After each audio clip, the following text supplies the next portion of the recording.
everybody, I'm Danny Otto. Welcome into an all-new episode of That Recap Show. Now, before we get into the episode, just wanted to issue major spoiler alert. We are going to be going over our favorite moments from the Superman movie. So if you haven't watched that yet, you may want to pause this video, buy some tickets, and head to your local movie theater, watch the movie, and then come back and enjoy the breakdown. Now, with that out of the way, let's start the show. Poppin' Off presents That Recap Show.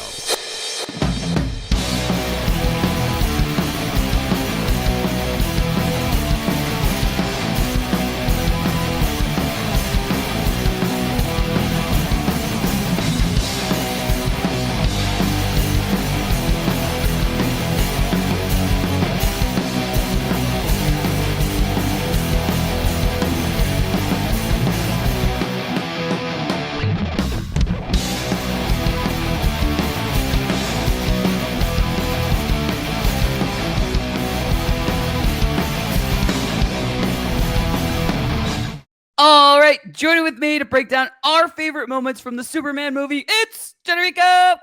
Superman. Is Yeah. that a bird? Is that a plane? It's Superman. Oh, finally, we could talk about this movie. Oh yeah, and I look. There's a lot of times where like we see a new movie or something like really close to each other, so we only have to kind of save it for like a day or two. You saw this a few days before I did, and yeah, I saw it opening day. Yeah, kudos to you for being able to like hold in all the details and stuff like that. So I appreciate it.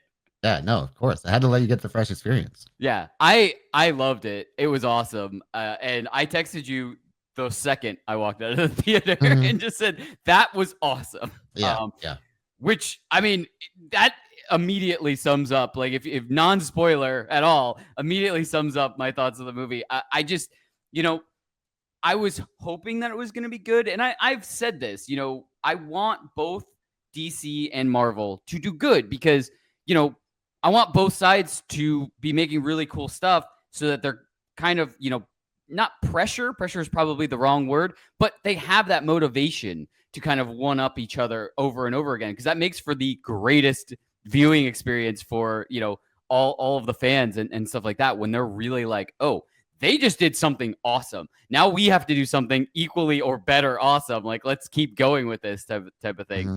And so now I have a lot of hope for that.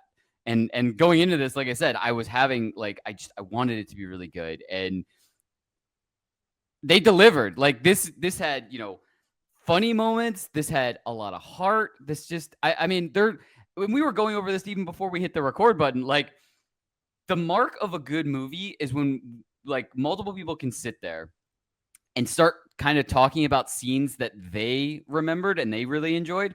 And then you're just sitting there going, oh yeah, I completely forgot about that part, or how much I enjoyed that part, or that part was really cool. And I'm just thinking about more of that again. And then it just makes you like, I already want to go see it again just because like you were already like talking about parts that I had already kind of, not forgot, but like other parts to me were standing out a little bit more. And now I want to go back and see that part again. And yeah, it was so much fun. And yeah, I can't wait to go see it again. And you were saying you can't wait to, see how it looks in your home theater and stuff like that. Like, yeah, it was so much fun. But there's so much stuff to get into that both of us enjoyed and that we're looking forward to kind of after this movie in more in the DCU and stuff like that. But before we get too far ahead of ourselves, Rico, what were some of your instant reactions for the Superman movie? Yeah, I really love this movie too. It's kind of funny, like we talked about, James Gunn's taken over the DCU, of course, and this is his, like, he took over directing for this movie. Like, if he's going to start it off right.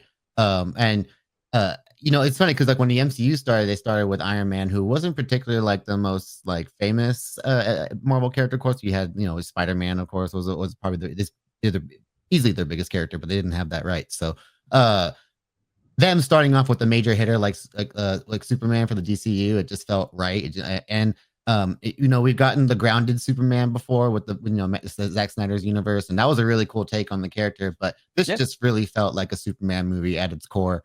Just full of hope and full of kind of like joy and kind of like that feeling of just wanting to be better at the end of the day too. And I think that was the movie just excels on that on all fronts.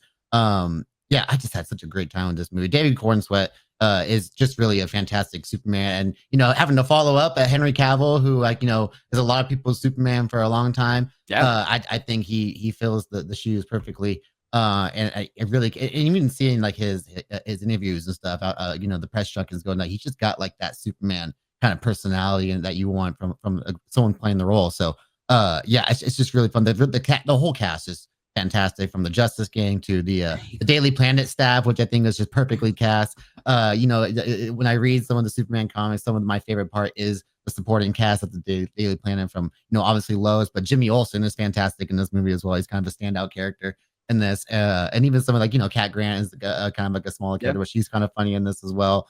And then Breckin Meyer, who plays I think Steve Lombardi, I think might be the name of the character, with the mustache. There's all really funny. And then of course Perry White is a great cast as well. But yeah, that's just something that James Gunn just does really well. And this is his first real like superhero movie, which is kind of funny. You hear him talk about that. The Guardians are space pirates in the sense, and you get the Suicide Squad with a bunch of villains, of course. And so like we actually getting to deal with an actual like superhero.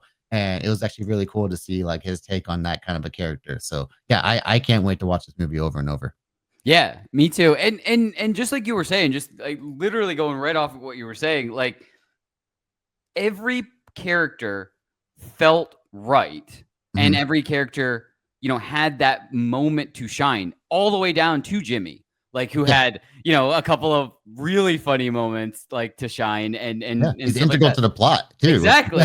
Yeah. But like it's just funny, and just it was thought out so well that every character feels like they have a place, and they have a purpose, and they have that feel of a real person, a real character, that it's not just like, oh yeah, they're just in the background, they say a couple lines to Clark type of thing, like, you know what I mean? Like there's plenty of examples where there are those characters that kind of have smaller roles that they're written to like just be there, like for the main characters to bounce off of. And this really makes even the smaller role characters feel like, they have a purpose. They're supposed to be there. And yeah, just like you said, Jimmy actually has an important role in the plot line itself, type of thing. So yeah, it just, I thought it was great writing in that terms. And that will always pull me more into like a universe and to a movie and stuff like that, when you can really build out all the way down to smaller characters type of thing. And they established the believability in it in the opening crawl,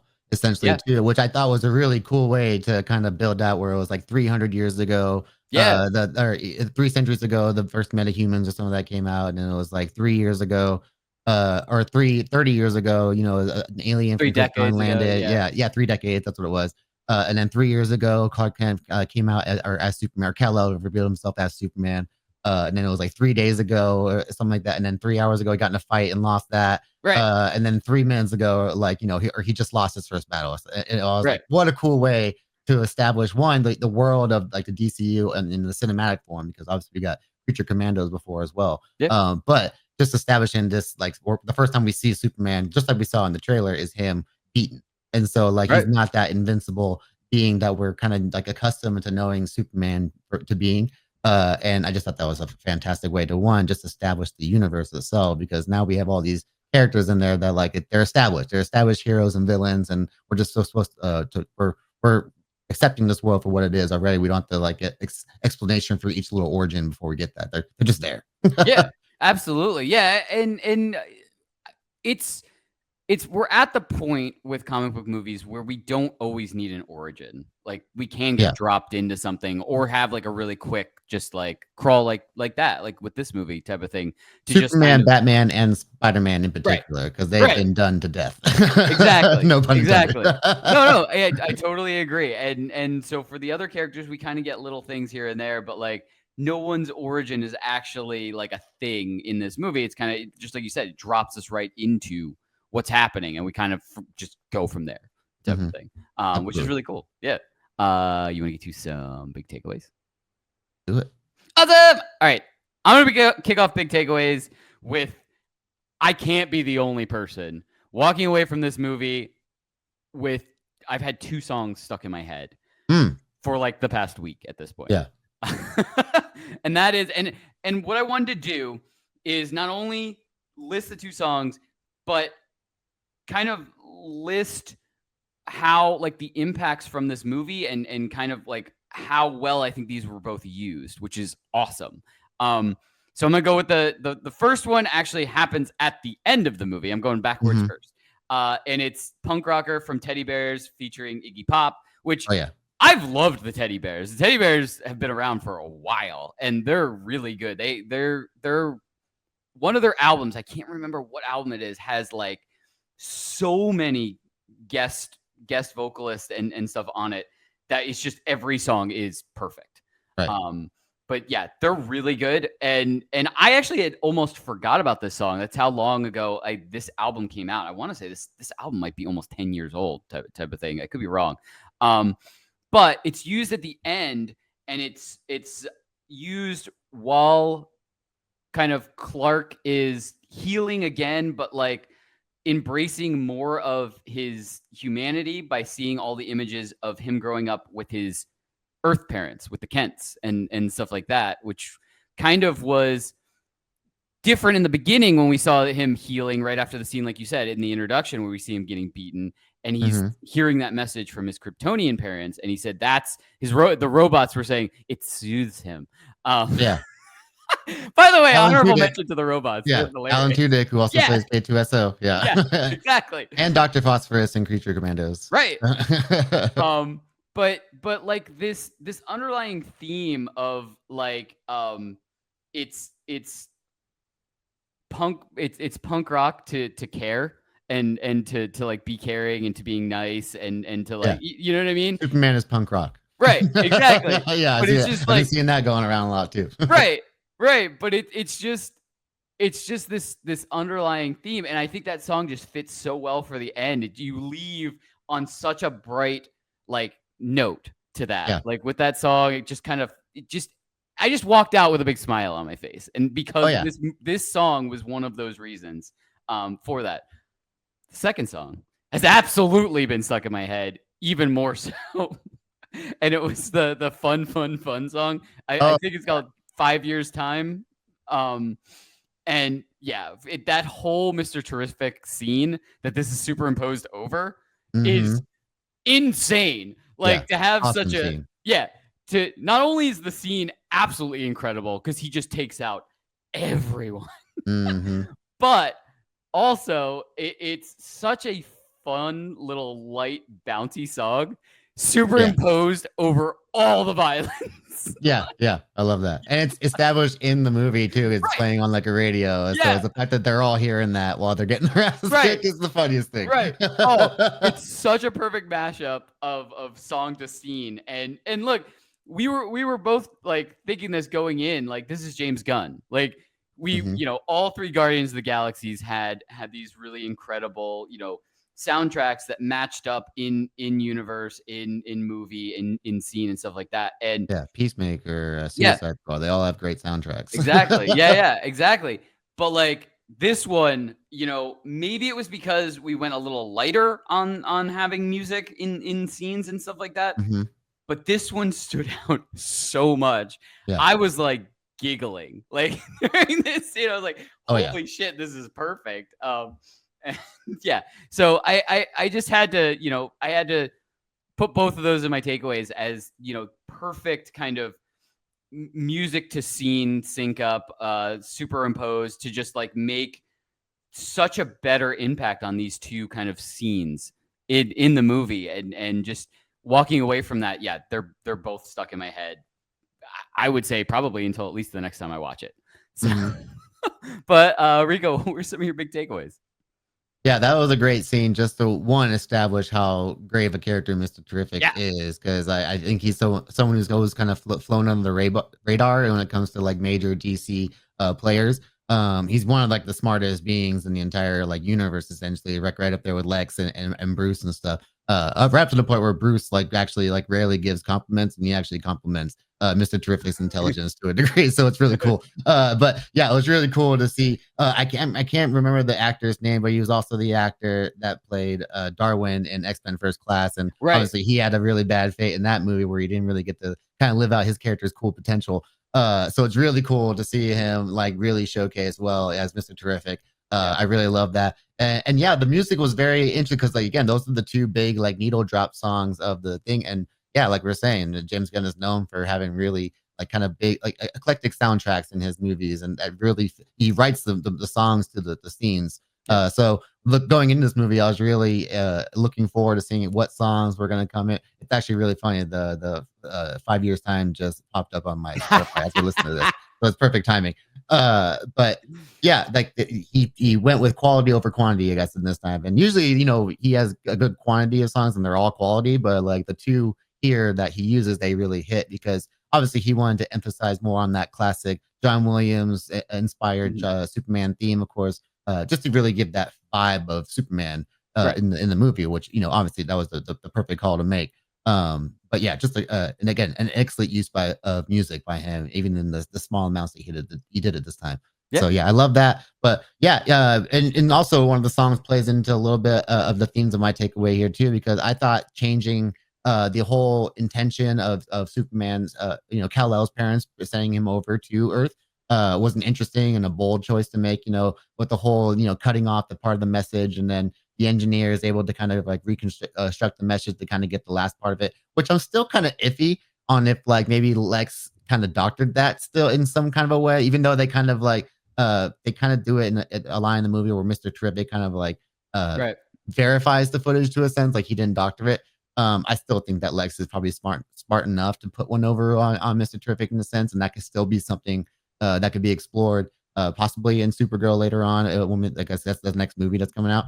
And obviously she was there during the whole Krypton stuff when it was happening. But yeah, I thought changing that whole thing, and Bradley Cooper as Jor-El was an awesome cameo to see as well. Just like I did not expect that. And I like the way they use like them using like a foreign alien language, not just them speaking English for the thing. But yeah, he's joining up there with the some pretty legendary actors that played Jor-El too, with Marlon Brando, of course, and then Russell Crowe and Man of Steel, who has a great sequence as Jor-El.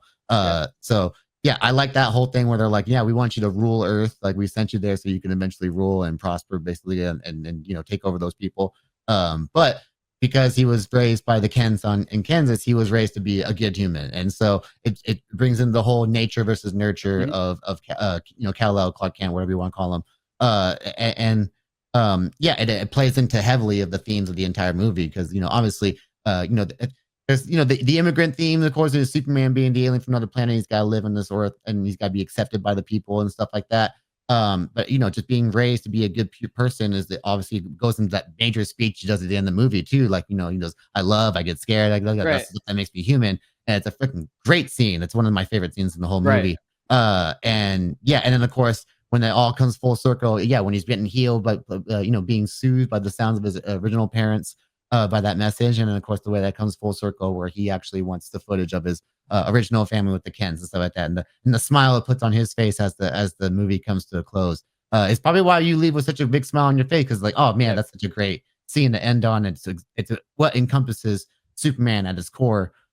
So yeah, I just thought that was one of my favorite themes that was explored throughout the whole movie. Yeah. So, and then even just the way that he interacts with other characters too is just a testament to how he was raised by the Kents. And I think that's what makes his the scenes with the Kents so good. I love the Kents in this movie. By the way, they're just really great. They're just kind of like typical, almost like Kansas kind of like grandparents in a sense. Like, and I love the way that Ma Kent is just kind of like talking over the phone, like in the class, like on an old person way, just like it's like, oh, of course, this is where Superman comes from. This is why he's such a great person, because he's got these kind of the people who raised them are just such wholesome people. So yeah, I love that so much. And it was a great kind of a theme to tackle through this movie. Yeah, absolutely. I was gonna say, yeah, that whole scene with Clark going back to the Kent farm and stuff like that. That scene, like that whole like interact, I think it was like maybe 4 or 5 minutes. Major heart of the movie type of thing. Yeah. Like I was like when him and his dad were sitting out like looking like in the morning and stuff like that. Mhm. That whole speech, I was like, oh shit. Oh, Like I yeah. was getting chills from Oh that. yeah, we've speech. always talked about how father-son stuff in movies always gets to us, and that's Yeah. like that. Those two have a really special relationship, even in the comics and stuff. So Right. yeah, every time those two get together, it's always a nice moment. So yeah, that was a great see. And again, another kind of you got to follow up who I thought was a great Kevin Costner in Man of Mm. Steel. Like that's another character that they tend to really cast very well. I even love Jonathan Kent in the Smallville series. He's a Right. really Yeah, great I was gonna like say he's that too. always been such a really great character for especially for Clark's character arc. So Right. yeah, and I thought that even in the short amount of time, I wish I remember the actor's name because I know I've seen him in a lot of stuff before. Just a great character actor in general. But I just thought like yeah, his chemistry with David Cornswell was really great. Yeah, absolutely. I totally agree. And the only other thing I was gonna say is, so what's crazy is there is another like a dark Superman movie that kind of goes in the same theme of nature versus nurture too. Isn't that Brightburn? Like Yeah, where another yeah, that's the James Gunn as well. right. Yeah. Exactly. Yeah. So but like that's like the flip side of this. Like Yeah. if Superman had been adopted by like not great circumstances and stuff Yeah. like that. So Homelander is another analogy for that yeah. as well, Yeah. for sure. So yeah, I just think you know, Superman is the embodiment of all of those characters that came after him because obviously he was a character created in the 30s and it was everything he was kind of created to be such a wholesome character back then too. So but now we've got all these great takes on similar characters too, like a Homelander and I think yeah, Brightburn is the name of the movie, but that's a great take on like that whole origin as well. But yeah, it's just really cool to see how that like just being raised to be good is what makes the it's a in the Marvel sense the serum makes the man or the man makes the serum for Captain America Right. It in that amplifies right what's and it's, yeah inside. so Yeah. it's all that at the same time all those same core themes. Yeah, absolutely. You want to get to some predictions? I do. Awesome. All right. Why don't you kick off predictions? Okay, so well, man, so we're off and running now with the Yeah. DCU. Like this is like Creature Commandos was kind of like our nice little appetizer to get us like set up for this world, but now we're in it with the live action cinematic stuff, and of course, and we know that Peacemaker season 2 is going to be like a kind of a direct follow up to Superman.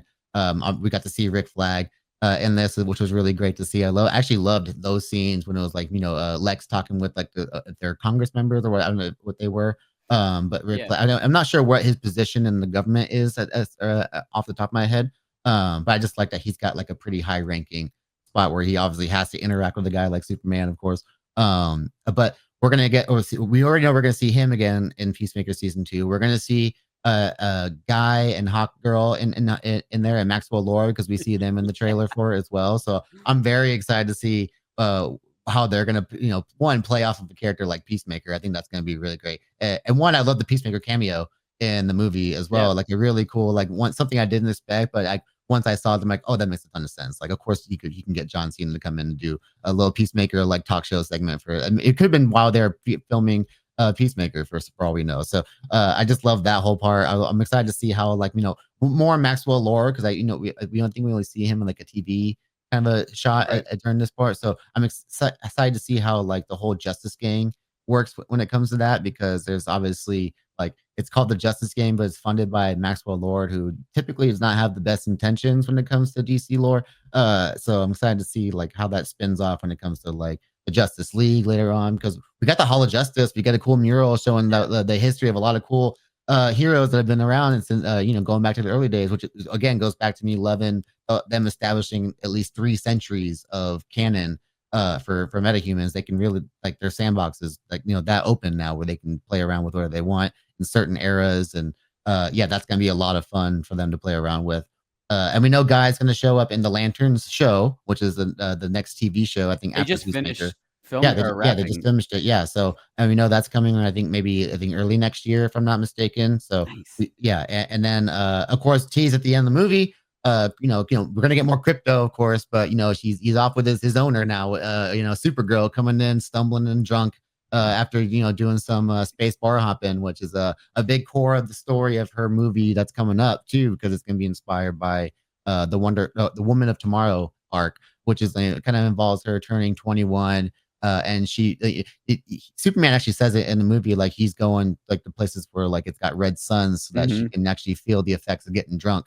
and that's a whole part of her going on this, birthday bar hopping type thing. She has Krypto with her, but it's really her kind of wrestling with the trauma and stuff of Krypton and stuff like that too. Because again, she's older than Cal technically, because she was like around this age when she had to be shipped off, and she was supposed to get there around the same time as Clark, but her ship got put off the wrong path, and she ended up getting there a little bit later. So yeah, so I'm excited to kind of see like that whole interaction between. I wonder if Superman's going to be in the movie. I imagine he'll probably pop up at some form. But I'm excited to see Millie Alcock as Supergirl. I think she's really well cast, and I think just a little bit that we saw of her is already a good teaser for what we're going to see.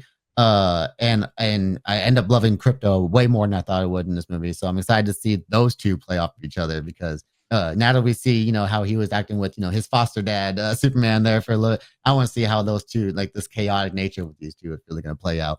And we're going to see our boy Lobo in the movie too, and I'm excited for that as well.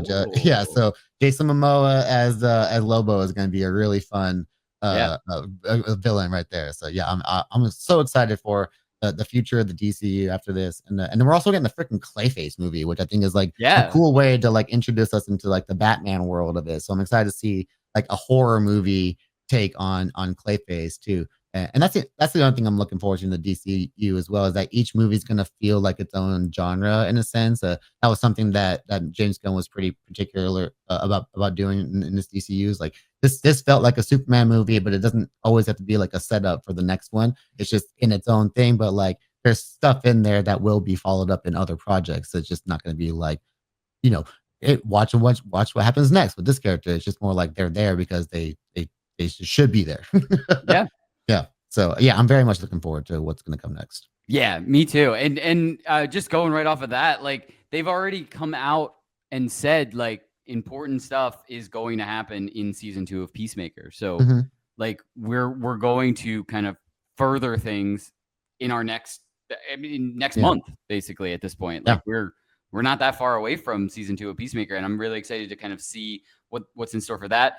I just, before I even get into my prediction, there is so much to like about this movie. We've skipped over so many things. Glossed over. Yeah, there's so much that we didn't even cover. We were talking about, there's a scene with Clark and Lois just talking, and the Justice Gang is fighting in the background. It's one of my favorite shots in the whole movie. It's just the fight in the background. I was so enamored with the fight. Nathan Fillion as Guy Gardner, Green Lantern, is fantastic, fucking perfect. Yeah, and it's too good. The best way possible. Like, and when they're defending the citizens of that other country, and he's flipping the tanks, and then he does the middle finger up one, like just perfect. Like little things like that. Hawkgirl is great in the movie. Like she's not even like I feel like a major part, and she's still like her parts in the movie are great. And even when they're just kind of dropped that Bravian guy too. Right. I love that. But like even before that, when Lois is trying to get them to go help her find Clark, and that whole scene, like she's like all of her reactions and just in that makes her character just like feel real, I guess. Like her in that situation is just great. I mean, like we've already kind of said, Mr. Terrific was just the standout, I feel like, of the Justice Gang. But like we even mentioned Metamorpho Anthony Kerrigan as Metamorpho. So good. Fantastic. Yeah. So good. And there's so much references to his origin too. Like obviously Superman goes to Stag Industries, which is the industries where Metamorpho was actually like experimented on and made. And of course we see him with his wife and his baby, and that's actually like the daughter of Simon Stagg. So you're already getting hints into his origin right through there. And that whole scene of them getting out of the pocket dimension was fantastic as well. Him creating the little sun, like when he's figuring out to use the components to make the little mini sun, is like, oh, it's fantastic. Yeah, it's so there's so much in this. We may at some point have to do a part 2, like maybe when it comes out to the digital and we rewatch it and we can go through of all of the other things we wanted to talk about. There's just so much to go through. The only thing I was going to mention in predictions is I loved the after credit scene where it's Superman and Mr. Terrific, and they're kind of Superman's looking at the crack after everything has kind of been put back together. Yeah, and it's not aligned. Yeah, it's just a little off, and he's just like looking at it, and it's a funny scene. Like it's just a funny like joke scene. But I'm also wondering if it was like kind of a message to us to go like, look, this is going to be a universe that you guys recognize a lot. Like you recognize some of the big characters, Superman, Supergirl, Batman, like, you know what I mean? Mm-hmm. But things are going to be a little different. Like, you know what I mean? Like Oh yeah. certain things are going to be different than, and that's going to be a good thing. It's not going to be like, you know, oh, this is so different that I don't like it. It's just going to be a little off to keep like the kind of the excitement, the surprise of being able to see stuff for the first time, to keep things interesting and keep things fresh. Things are just going to be a little different. So that's kind of how, after I laughed at it and I was like, oh, that was just a funny end scene. But then I thought about it. That was like, was that a message to us to just kind of tell us this is going to be a little different? But yeah, I can't say enough how much I enjoyed this movie and how excited I am, just like you, to kind of see the next things that are coming out. And we like we said, we really don't have to wait too long at all. So yeah, like I said, we're off and running. Yeah, we're going. Yeah. I'm really excited, and yeah, maybe we do have to do a part 2 when we get to digital and we can rewatch and start talking more. Hell yeah. But in the meantime, as we always say, that's what we think. Let us know in the comments below. What did you think of the Superman movie? Who was your favorite character in the Superman movie? There are absolutely no wrong answers. You could say Krypto was your favorite. You could say Jimmy was your favorite, because every character had some awesome scenes and just felt great in this movie. And as always, don't forget, like, subscribe, and turn on notifications to hear about all of our latest audio and video podcast releases. Bye, everybody! Poppin' Off presents That Recap Show.